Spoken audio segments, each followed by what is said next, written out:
ఎమ్మిగనూరు పట్టణంలోని మిలిటరీ కాలనీలో అధికార పార్టీ వ్యక్తులు సర్వే నంబర్లను తారుమారు చేసి చేనేత కుటుంబాల ఫ్లాట్లు కబ్జా చేస్తున్నారని కర్నూలు మాజీ MP YCP parliament incharge Butta Renuka ఆగ్రహం వ్యక్తం చేశారు. మున్సిపల్ రెవెన్యూ పోలీసు అధికారులు బాధితుల పత్రాలను పరిశీలించకుండా వ్యవహరిస్తున్నారని ఆమె ఆరోపించారు. తక్షణమే న్యాయం చేయాలని, అవసరమైతే కోర్టుకు వెళ్తామని తెలిపారు.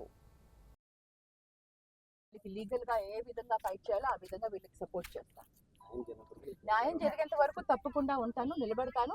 కానీ తక్షణమే నిజంగా అధికారులకి కొంచెమైనా మానవత్వం ఉంటే పోలీస్ డిపార్ట్మెంట్ కానివ్వండి, రెవెన్యూ డిపార్ట్మెంట్ కానివ్వండి, మున్సిపాలిటీ కానివ్వండి, ఎవరైనా సరే ఇమీడియట్ గా ఈ గోడలు ఈ ఏదైతే పెట్టుకున్నారో ఓవర్ నైట్ లో వీళ్ళు పెట్టుకున్నారో సబ్ రిజిస్టర్ గారు కానీ వీళ్ళు వచ్చి ఇమ్మీడియట్ గా ఈ బండలు ఇక్కడ నుంచి తీసేయాలి. పక్కన వాళ్ళు ఇల్లు కట్టుకున్నారు కాబట్టి వాళ్ళ జోలికి వెళ్ళలేదు. పక్కన ఉన్న సర్వే నంబర్ కూడా 574/1.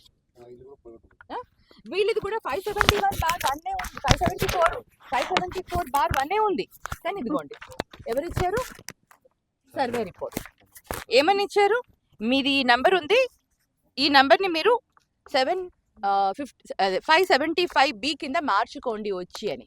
అంటే ఈ సర్వే నెంబర్ మేము మారుస్తున్నాము, మీరు వచ్చి మార్చుకోండి అని అన్నారు. అంటే సర్వే రిపోర్ట్ కూడా ఇస్తున్నారు. ఇప్పుడు వచ్చేసి ఇది మీది కాదు, సర్వే నెంబర్ ఎక్కడుందో ఎత్తుకోండి, సర్వే నెంబర్ చూసుకోండి అంటే ఎక్కడ దాకా న్యాయం ఎక్కడుంది? అసలు మనం ఎక్కడున్నాం? అసలు మానవ సమాజంలోనే ఉన్నామా? పేద ప్రజలని రాబందుల్లాగా చంపుతూ ఉంటే ఎన్ని రోజులను సహిస్తూ ఉంటారు?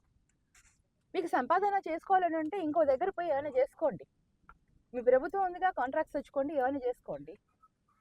కూటమి ప్రభుత్వంలో నేను ఎవరి పేరు చెప్పట్లేదు, కానీ నేను ఒకటే చెప్తున్నాను, మీరు నిజంగా ఏదైనా చేయాలనుకుంటే కాంట్రాక్ట్స్ చేసుకోండి, సభ్యులు సంపాదించుకోండి, ఏమైనా చేసుకోండి, వ్యాపారం చేసుకోండి, ఏమైనా చేసుకోండి.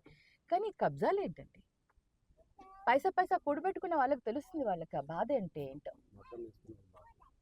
మగ్గం వేసుకుంటే వచ్చే గడిచి వాళ్ళకి వచ్చే జీతం కూడా, వాళ్ళకి రోజుకు వచ్చేది కూడా వాళ్ళకి తిండి తినడానికి సరిపోదు. అలాంటి పిల్లల కోసం, వాళ్ళ భవిష్యత్తు కోసం పైసా కూడబెట్టుకొని కొనుక్కున్న స్థలాలు.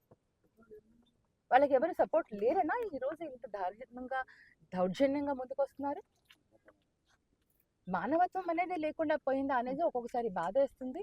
తప్పకుండా ఎవరైతే ఇన్వాల్వ్ ఉన్నారో వాళ్ళు ఇమ్మీడియట్గా దీన్ని వదిలేసి వెళ్ళిపోవాలి. వీళ్ళకి న్యాయం